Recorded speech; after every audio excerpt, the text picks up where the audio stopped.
In this video, I'm responding to another question that I received about the Yang-style Tai Chi Saber form.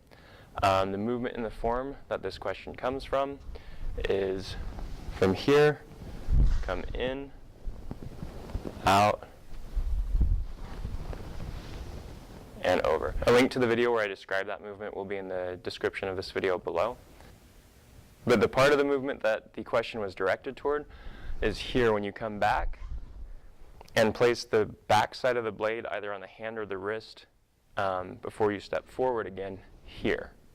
So that's what the question was. The question was, if you place the hand, or if you place the sword on the back of the hand or the wrist, won't that be more painful than if you put it like on the forearm where there's a little more meat to absorb a shock? And it's true that if someone was doing like a diagonal cut and you were trying to deflect that, that would hurt a lot.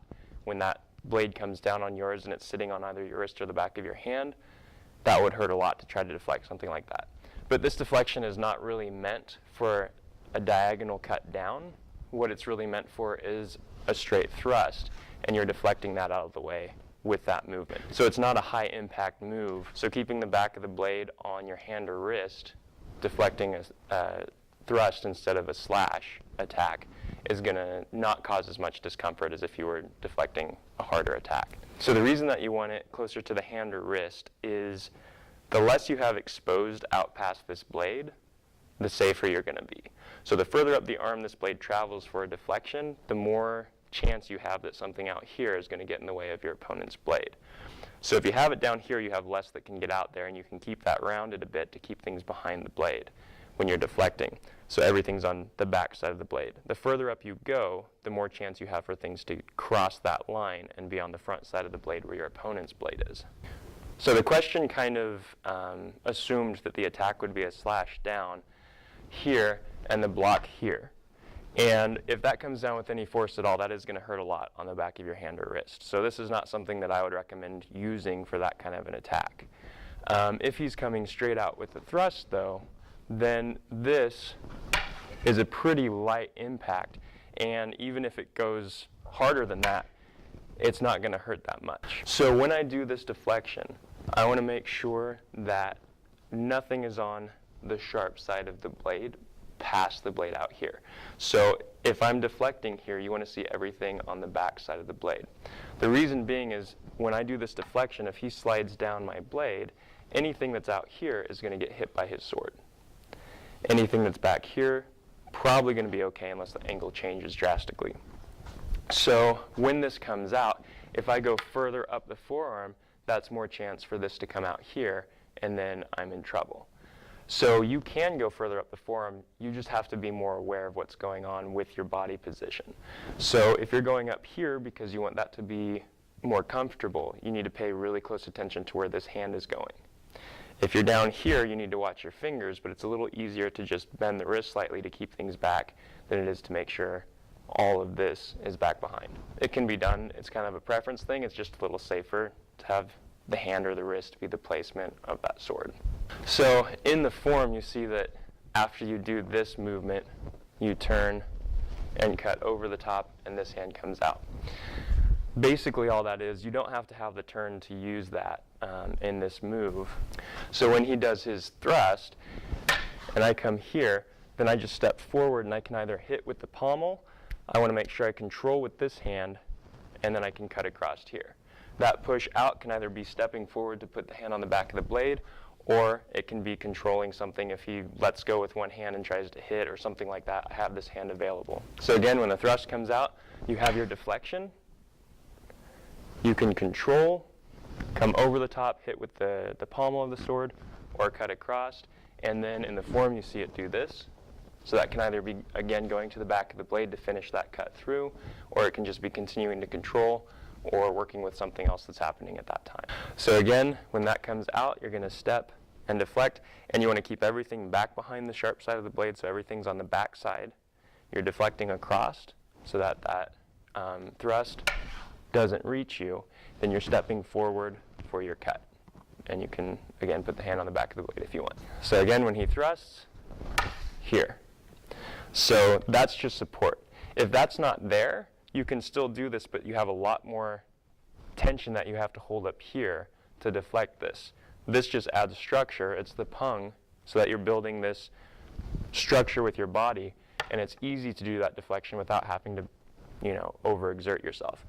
So when the thrust comes out, you build this bridge here, arcing all the way through, and then you can move forward for the rest of the movement, that cut. And again, as that comes in, you deflect. And notice my footwork here too. I'm not just standing here. I mean, I could, I suppose, stand here, but then he has just as much opportunity as I do here, maybe more, because he's pretty far away. We're still at sword distance at that point. If I move in, I'm kind of away from his blade, and I can control the handle, his hands, whatever, and I have this free to do what I want to do with it. So as soon as you're in, you want to control and cut across, or hit with the pommel. So that's in response to a question I received on the Yang style Tai Chi Saber form. Hopefully that sufficiently answered your question. Again, the reason that it's not going to be that bad to have it on the back of your hand or the wrist is because this is from a thrust attack, not a slash attack.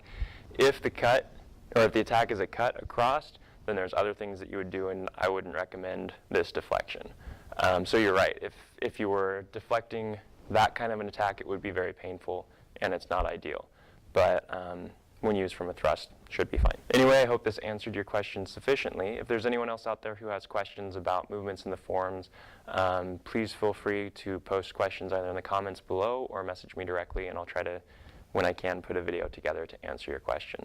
Anyway, I hope this video was helpful for you. Thank you for watching.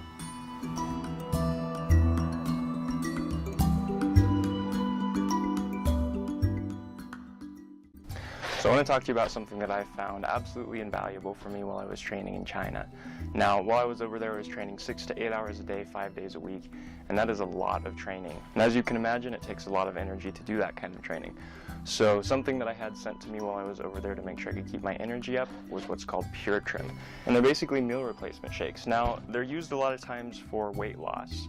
If someone's looking for a meal replacement that has a lot of good nutrients in it, that's going to supply their body with the nutrition it needs while helping them lose weight rather than starving them while they're trying to lose weight. This is an excellent way to go, and that's kind of what the product was designed around, the concept that it was designed around. But also, if you're just in a hurry, like I'm a college student, I teach, I work, I have a lot of stuff going on, so I don't always have time to make a meal, but I don't want to revert to like eating fast food from a fast food place because I know that's not healthy at all.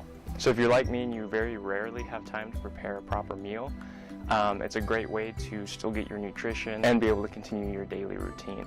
So it comes in a box like this. The box has 10 packets in it. So it's little packets like this, and each one of those packets is basically a meal replacement. So even if you're not in a hurry and you're not necessarily looking for a nutritious fast food, the thing that I love most about these shakes is that they give you a lot of energy. They don't have like caffeine or any of the other normal stimulants that you would find. They're just good nutrition. So your body can use that nutrition to actually access all the energy in the food that you're eating rather than having to try to stimulate your body with something like caffeine. So that was the main thing that I noticed when I was using these shakes while I was over in China. So that at least was my experience with these shakes. I'm in love with them. I share them with anyone that I know that is looking either for more energy or a quick way to have a healthy meal on the go. If any of that sounds interesting to you, then check them out. Pure Trim shakes. There's vanilla, strawberry, and chocolate flavors. You can get them at the website that's right here at the bottom of the screen.